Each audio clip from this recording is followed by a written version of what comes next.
Hi everyone, I'm August, and this week I did a bloom spin transfer, but I left negative space. So it basically comes out looking like a circle shape with black negative space behind it.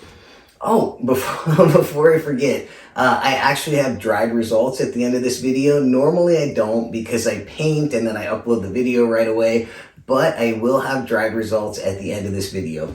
How we're doing this, I'm using a SHELEE Art bloom recipe, and that is in the description below, along with the cell activator recipe, all of the colors, all of that good stuff. And I always forget to mention, there's a discount code for Meeden Art. They have everything. They have canvases and paints and watercolor papers and anything you could need. There's a 10% off discount code in the description. But the cool thing is that I get 10% of your order. So it's like a win-win. You get 10% off, I get 10% of the sale. So if you shop for Meeden, definitely check that out. So how we're doing this, I put a white house paint pillow down on my board.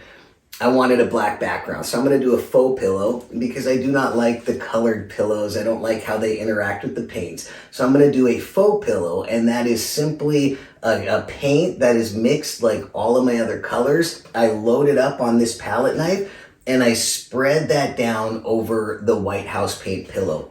A couple things. You don't need to use as much pillow when you're going to add a faux pillow on top of it. So you can reduce the amount of pillow you're using because you're adding a full layer of color to the top.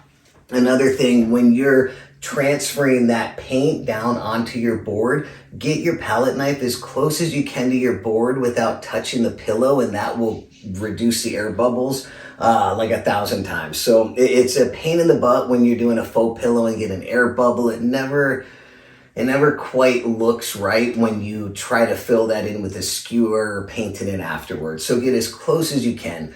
When you start your transfer, your palette knife is being held at such a slight angle that paint is just dripping off. As you're moving back, you're gonna tilt your palette knife up and just help the rest of that paint come off the palette knife.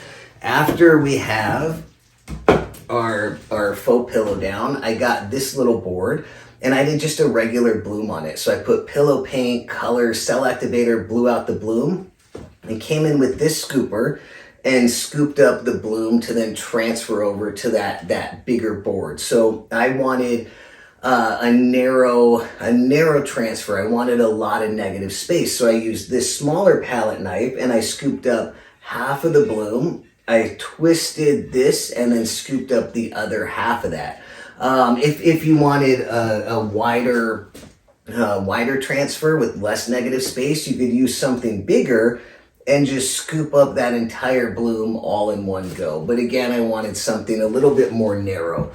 When you're doing any type of transfer, when you've got paint on your palette knife on the top of it and you're going to transfer that down, make sure that you're wiping off the bottom of that palette knife. So after you scoop up your bloom, wipe it off a couple times on a paper towel, on your pour mat, and that's going to reduce the drips that are going to go over the edge of your palette knife as you're doing the transfer.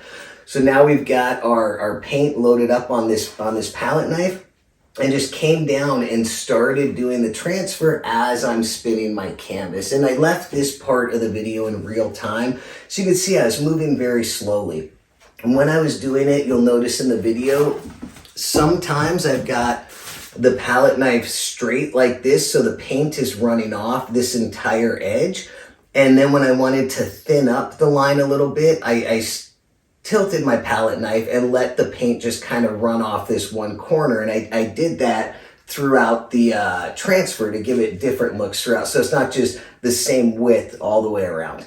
I hope that makes sense. I appreciate you guys being here. As always, Creations with Tanya and Grandma Kathy's Art Venture are premiering directly after me. Their videos are in the description below, so please check them out. I hope you enjoy the video. I hope you like this style, and I hope you have an excellent day.